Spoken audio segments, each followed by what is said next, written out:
My name is Ethan Rourke, and I used to think I knew the difference between sleeping and waking. I'm 28 years old, a freelance programmer who spends most of his time in a cluttered apartment, living off energy drinks and the glow of multiple monitors. I hadn't slept properly in years, not since college, when anxiety first started eating away at my ability to rest. Insomnia was my constant companion. 3, maybe 4 hours of broken sleep each night, filled with fragments of dreams. It felt more like television static than actual experiences. I'd grown accustomed to the perpetual fog of exhaustion, the way reality seemed slightly off-kilter when you're running on empty. That all changed the night I crashed my car. It wasn't dramatic. A minor fender bender on a rain-slicked street, the kind of accident that happens when you're driving on autopilot at 2 in the morning after 18 hours of debugging code. The other driver was fine. My car was barely scratched, but something in my head shifted when my skull bounced off the steering wheel. The emergency room doctor said I had a mild concussion. Nothing serious, just keep an eye on any unusual symptoms. What he didn't tell me was that sometimes a knock to the head can crack open doors in your mind that were better left closed. The first dream of Veralia came 3 nights after the accident. I found myself standing on a cobblestone street that stretched both upward and downward simultaneously, defying every law of physics I'd ever learned. The buildings around me were constructed from materials that seemed to shift between stone and glass and something else entirely, something that caught light in ways that hurt to look at directly. But what struck me most wasn't the impossible architecture. It was the fact that I could feel the cold wind against my skin, taste the metallic tang of the air, smell something like cinnamon and burnt copper drifting from the windows above. In 30 years of dreaming, I'd never experienced anything so viscerally real. A woman approached me from across the street, her footsteps echoing with a sound like breaking glass. She was maybe 40, with silver hair that seemed to move independently of any breeze, and eyes that reflected colors I couldn't name. "Ethan," she said, and her voice carried the weight of recognition. "You're finally here." I wanted to ask how she knew my name, but dream logic doesn't always allow for logical questions.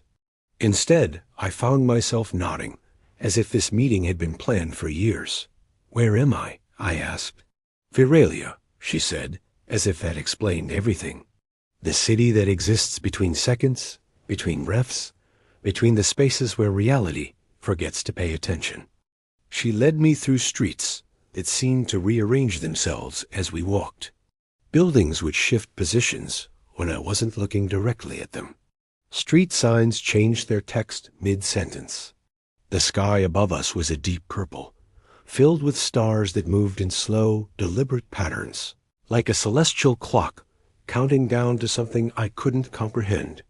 "Time works differently here," the woman explained, though I hadn't asked. "What you call forward, we call backward. What you call past, we call future. The clocks run in reverse, but life moves forward.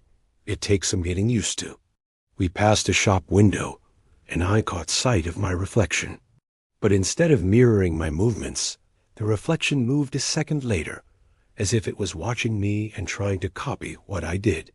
I stopped, stared, and my reflection stopped too, but not quite in sync. "The mirrors need time to remember," the woman said. "They're not used to visitors from the other side." I woke up in my bed, gasping, my heart hammering against my ribs. But the taste of cinnamon and copper lingered in my mouth, and I could still feel the cold wind against my skin. More unsettling was the fact that I was exhausted, as if I'd been awake for hours instead of sleeping. The dreams continued every night. Each time I returned to Veralia, and each time it felt more real than the world I left behind.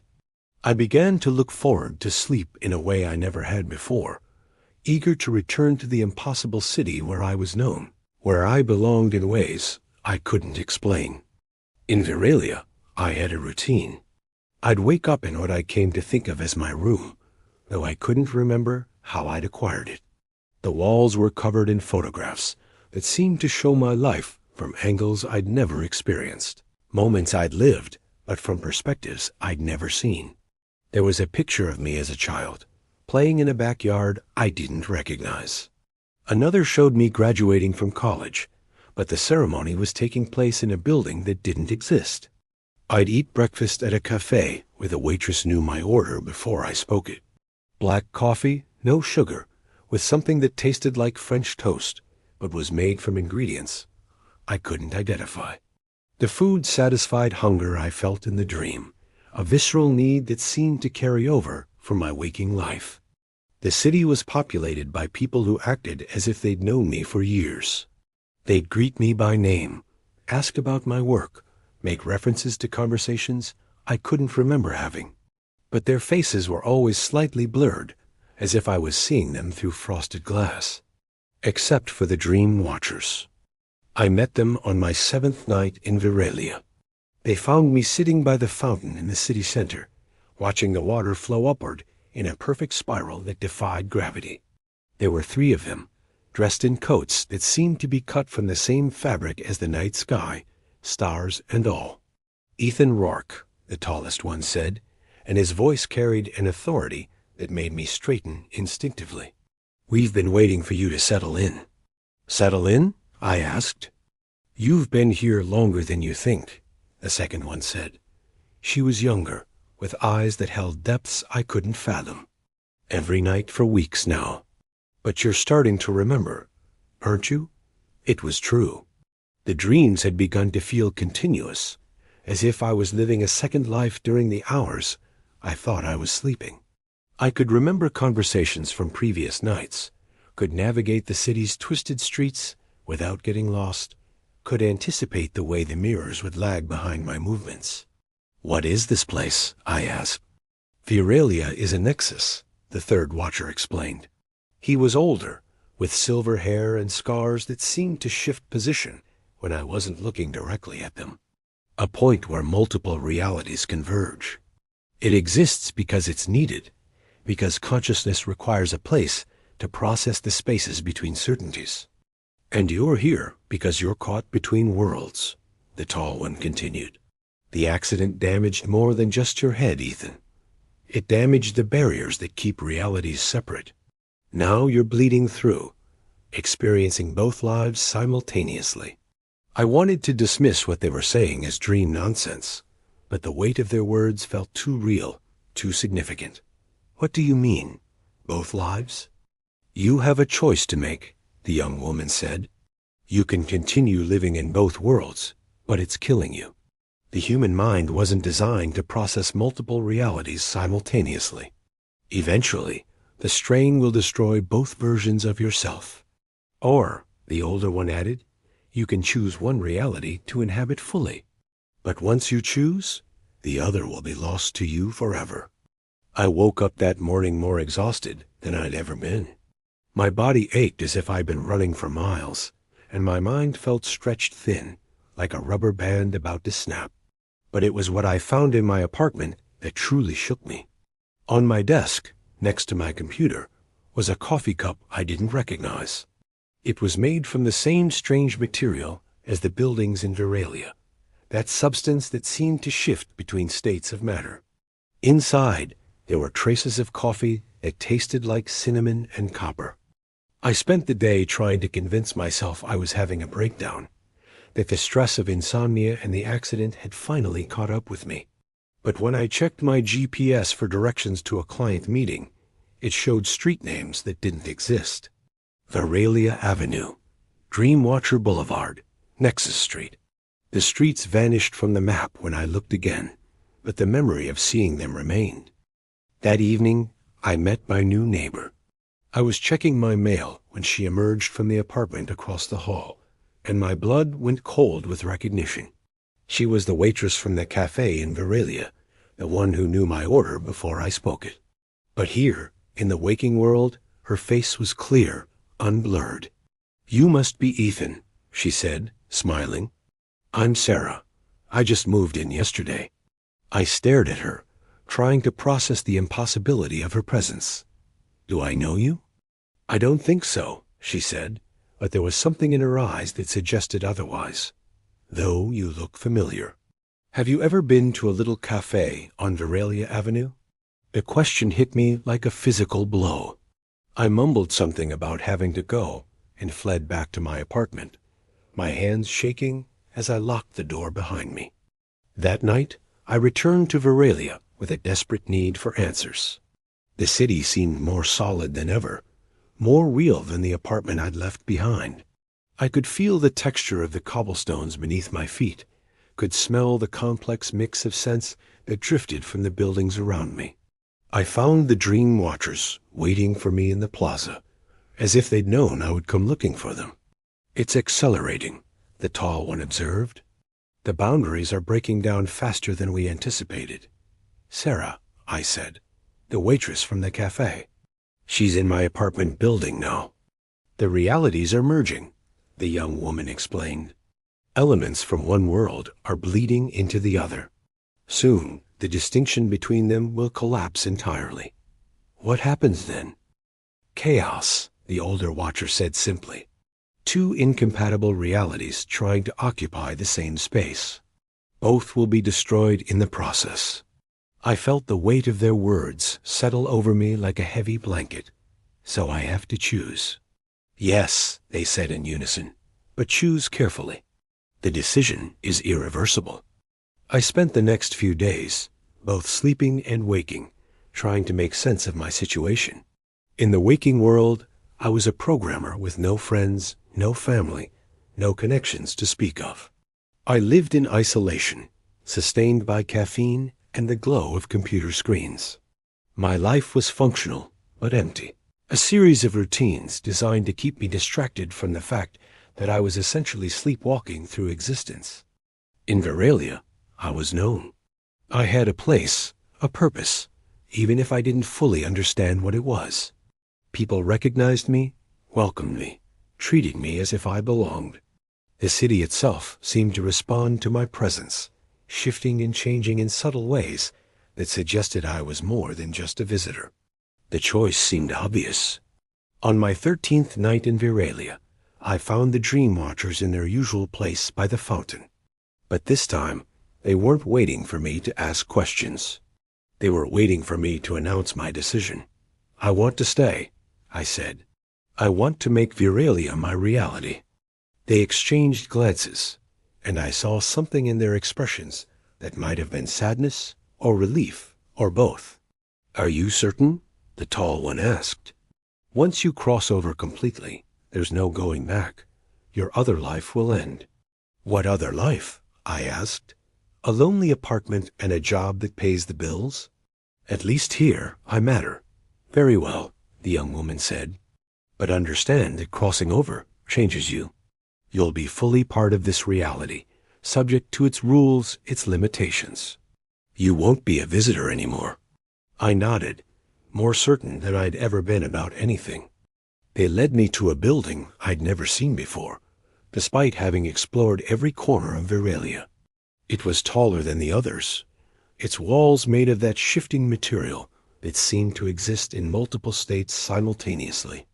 Inside, there was a room with a single chair and a mirror that reflected not my appearance, but my intentions.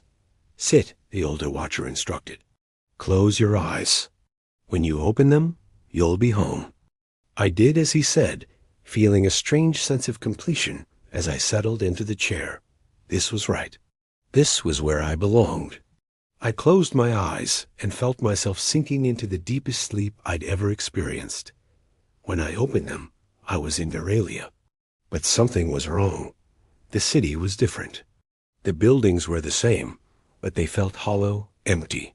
The streets were there, but they seemed to stretch on forever without leading anywhere.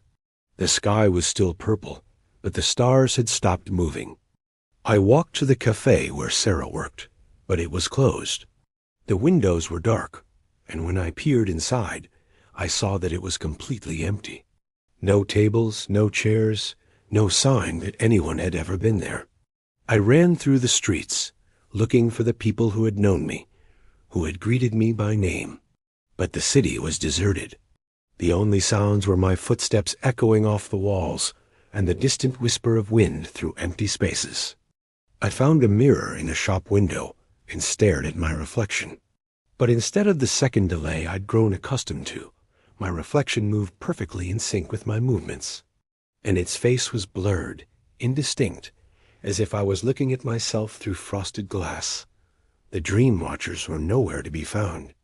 Their usual spot by the fountain was empty, and the building where they'd helped me cross over had vanished entirely, leaving only a vacant lot filled with that shifting, indefinable material. I ran to where I thought my room should be, but the building was gone. In its place was a structure I didn't recognize, with windows that showed views of places I'd never been. When I tried to enter, the door wouldn't open.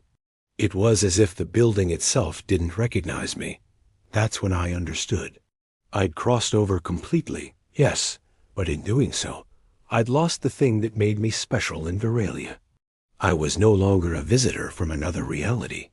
I was just another resident of a city that existed between worlds, and without that connection to somewhere else, I was nothing.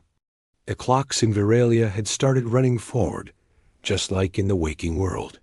Time moved in the direction I was used to, but it felt wrong, unnatural. A city that had once felt more real than reality now felt like a pale imitation of life. I tried to remember my apartment, my computer, my old life, but the memories were fading, becoming as blurred as the faces of the people I'd thought I knew. I could recall fragments, but they felt like someone else's experiences, stories I'd heard but never lived. I'm still here in Veralia, walking streets that lead nowhere, looking for people who don't remember me. The city continues to exist, but it's empty of the life that once filled it. The mirrors reflect me perfectly now, but the face they show is becoming less recognizable with each passing day. Sometimes I wonder if I made the right choice. Other times I wonder if I had a choice at all. Maybe this is what happens when you try to live in the spaces between realities. Maybe the dream watchers knew this would happen, and that's why they looked sad when I made my decision. Or maybe they were never real to begin with. Maybe none of this is real, and I'm lying in a hospital bed somewhere, my consciousness trapped in a loop created by a damaged brain trying to process trauma. But if that's true, then what does real even mean anymore? I keep walking through Veralia, hoping to find someone who remembers me, someone who can tell me who I used to be. The city shifts around me, but it's predictable now, following rules I understand but can't change. I'm looking for the dream watchers, for Sarah, for anyone who might remember the person I was before I chose to become no one at all. The stars in the purple sky have stopped moving entirely now. They hang there like fixed points of light, beautiful but lifeless. And I realize that maybe that's what I've become too. A fixed point in a reality that no longer recognizes the difference between dream and waking, between visitor and resident, between being someone and being no one at all. I'm still walking, still looking, still hoping that somewhere in this impossible city, I'll find a mirror that shows me who I really am. But the reflections are getting blurrier, and I'm starting to forget what I'm looking for. Maybe that's the point. Maybe forgetting is the only way to make peace with the choice I made. Maybe becoming no one is just another way of becoming everyone, of existing in all the spaces between certainties. Or maybe I'm just lost, and this is what being lost forever feels like. The clocks keep ticking forward, and I keep walking, and somewhere in the distance, I think I can hear the sound of someone calling my name. But I can't tell if it's coming from ahead of me or behind me, from the past or the future, from the world I left or the world I chose. I keep walking anyway, because walking is all I have left, and because sometimes, in the spaces between footsteps, I can almost remember what it felt like to be real.